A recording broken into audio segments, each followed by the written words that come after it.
నమస్తే, welcome to right angle.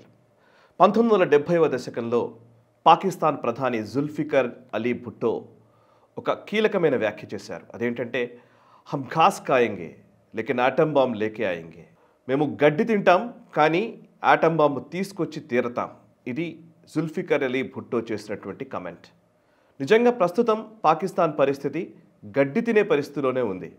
Economically చాలా week అయిపోయారు. అక్కడ ఉన్న పరిస్థితుల్లో నిజానికి తినడానికి తిండి లేదు, కానీ న్యూక్లియర్ వెపన్స్ టెస్ట్ చేస్తున్నట్టుగా డొనాల్డ్ ట్రంప్ ఒక వ్యాఖ్య చేశారు.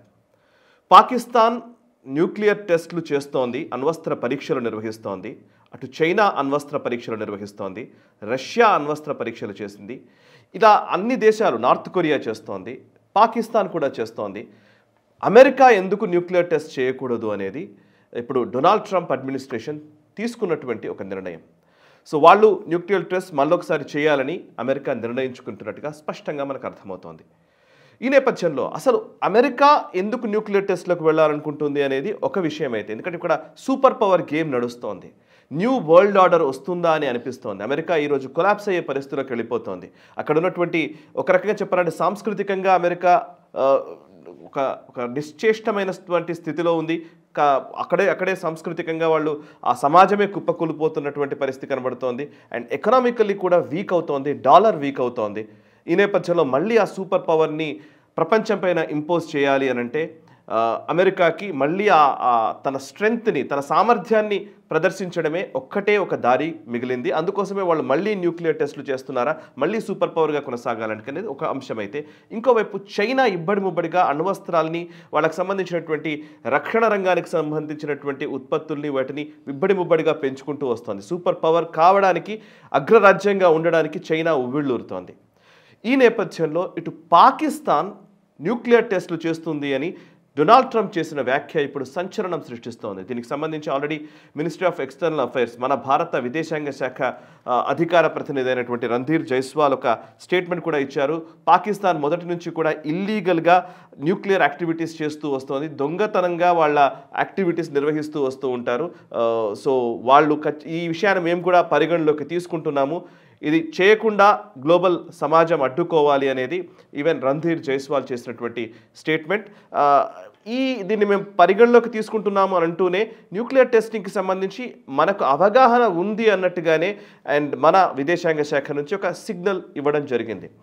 సరే, పాకిస్తాన్లో అసలు ఏం జరుగుతోంది, ఈ అంశానికి సంబంధించి ఎందుకు న్యూక్లియర్ టెస్టులు చాలా క్వైట్గా, ఎవరికీ తెలియకుండా నిశ్శబ్దంగా ఎందుకని చేసుకుంటూ వస్తున్నారు అనే అంశానికి సంబంధించి చూస్తే, ఈ మధ్యకాలంలో పాకిస్తాన్ అదేవిధంగా ఆఫ్ఘనిస్తాన్ దగ్గరలో, ముఖ్యంగా బలూచిస్తాన్ రీజియన్లో, పాకిస్తాన్ గతంలో 1998లో చాగాయ్లో ఏదైతే వాళ్ళు న్యూక్లియర్ టెస్టులు చేశారు, చాగాయ్ అనేది ముఖ్యమైన ప్రాంతము, అది బలూచిస్తాన్లో ఉన్నది. బలూచిస్తాన్లో ఉన్నటువంటి ఆల్మోస్ట్ ఒక ఎడారి ప్రాంతంలాగా ఉంటుంది. అక్కడ ఈ చాగాయ్లో న్యూక్లియర్ పరీక్షలు నిర్వహించారు 1998లో. భారతదేశం పోఖ్రాన్లో అణు పరీక్షలు నిర్వహించిన కొద్ది రోజుల్లోనే మేము కూడా అణు పరీక్షలు నిర్వహించామని పాకిస్తాన్ ప్రకటించుకుంది. అండ్ దాన్ని ఈవెన్ ప్రపంచం కూడా గుర్తించింది. సో చాగాయ్లో అదే టైంలో భారత్, పాకిస్తాన్ అన్నిటిపైన కూడా శాంక్షన్స్ వేయడము, తర్వాత ఇదంతా స్టోరీ మనకు తెలుసు, నేను దానికి వెళ్ళను. బట్ ఈ మధ్య కాలంలో ఏం జరుగుతుంది అనేది కొన్ని చెప్పే ప్రయత్నం చేస్తాను. గత కొన్ని రోజులుగా మే 10వ తేదీన రిక్టర్ స్కేల్ పైన 4 నంబర్ ఉండేలాగా అక్కడ ఒక భూకంపాన్ని గుర్తించడం జరిగింది. మే 10వ తేదీన, మే 12వ తేదీన, జూన్ 28వ తేదీన, అదేవిధంగా చెప్పుకుంటూ పోతే ఈవెన్ అక్టోబర్ 17th రోజున. అండ్ ఈ మధ్యకాలంలో గత 30 రోజుల్లో సుమారు 49 భూకంపాలు జరిగినట్టుగా అక్కడ రిక్టర్ స్కేల్ పైన నమోదైనట్టుగా కూడా ఈ పర్యావరణానికి సంబంధించి ఈ భూకంపాల తీవ్రతను పసిగట్టేటువంటి సంస్థలు నిర్ధారిస్తూ ఉన్నాయి. పాకిస్తాన్లో అండ్ ఆఫ్ఘనిస్తాన్ సరిహద్దుల్లో, ఆ పాకిస్తాన్ బలూచిస్తాన్ ప్రాంతంలో కంటిన్యూస్గా ఈ భూకంపాలు రావడాన్ని ఎలా అర్థం చేసుకోవాలనేది ముఖ్యమైన ప్రశ్న. జనరల్గా కూడా అణు పరీక్షలు నిర్వహిస్తున్నారు అని అంటే కనుక, అణు పరీక్షలు ఎప్పుడు కూడా భూమి లోపల ఈ అణ్వస్త్రాలని పెట్టి అక్కడ పరీక్షలు నిర్వహిస్తూ ఉంటారు. అండ్ దీనికి సంబంధించి వీటిని ఎక్కడెక్కడ అణు పరీక్షలు జరుగుతున్నా కానీ వాటిని ఎప్పటికప్పుడు మానిటర్ చేయడానికి, నిఘా నేత్రంతో చూసి వాటిని పసిగట్టి వాటిని నిలువరించడానికి ఒక ఆర్గనైజేషన్ ఆల్రెడీ పనిచేస్తుంది ప్రపంచవ్యాప్తంగా. CTBTO అంటారు, అది comprehensive nuclear test ban treaty organization అంటారు.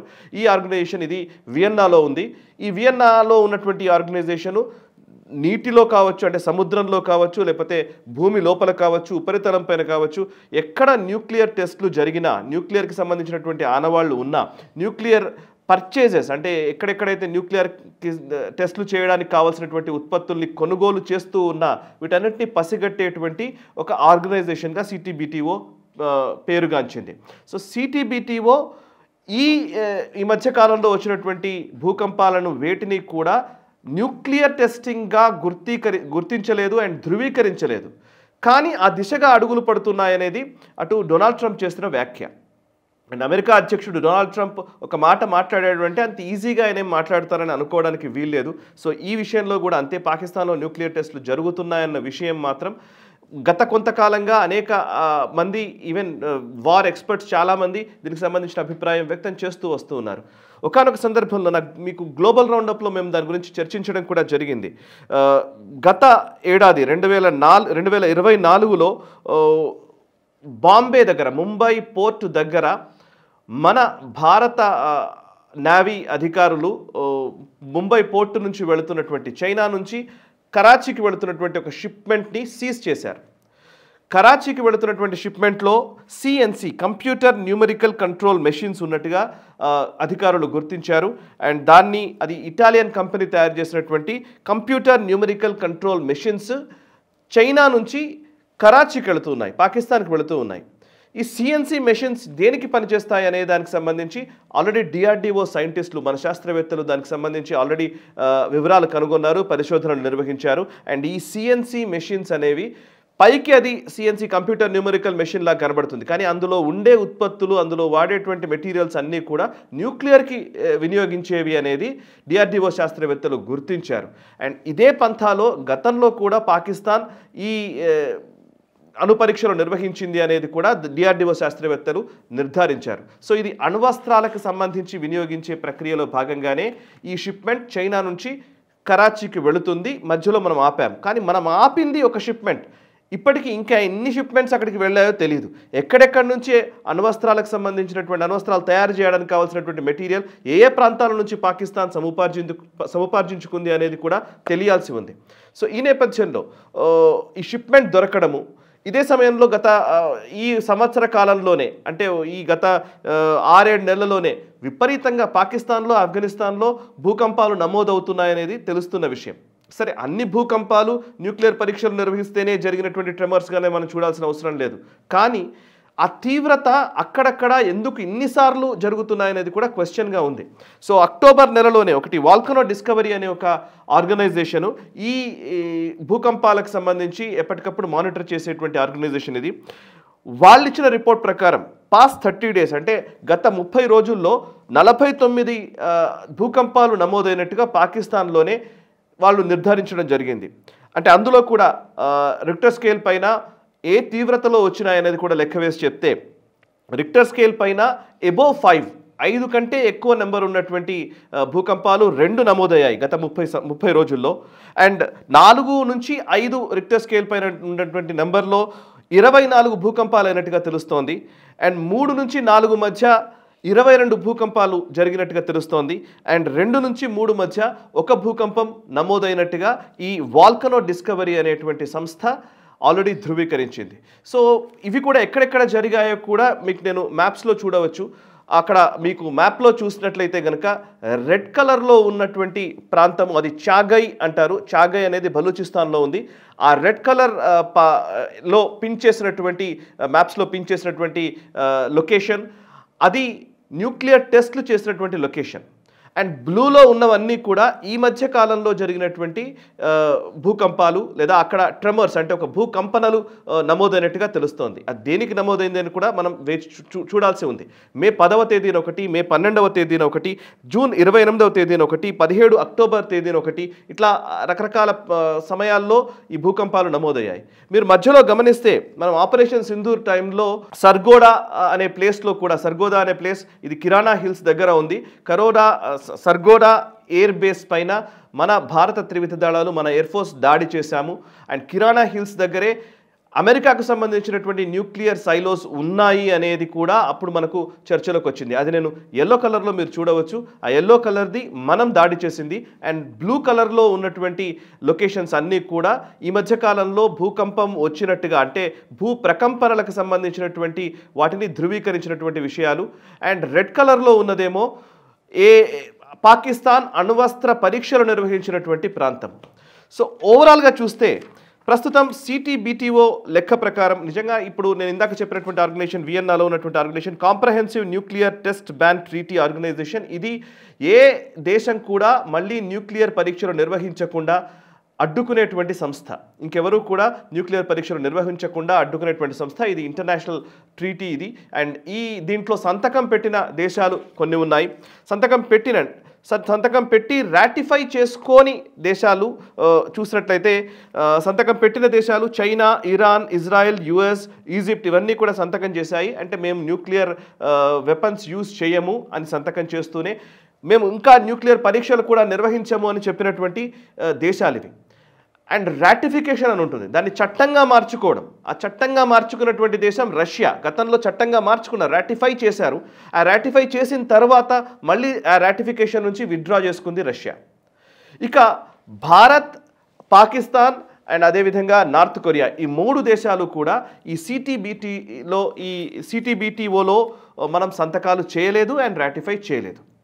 సో భారత్ చేయలేదు అండ్ పాకిస్తాన్ చేయలేదు, నార్త్ కొరియా కూడా చేయలేదు. సో నార్త్ కొరియానే ఈ గత కొంతకాలంలోనే 2006 నుంచి వాళ్ళు పరీక్షలు నిర్వహిస్తూనే ఉన్నారు నార్త్ కొరియాలో.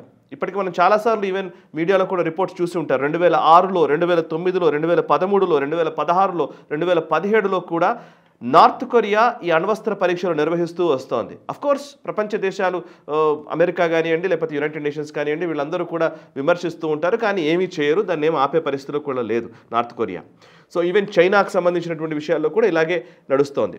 ఇండియా, పాకిస్తాన్, నార్త్ కొరియా ఈ 3 కూడా ఈ CTBT అగ్రిమెంట్లో సంతకం చేయలేదు.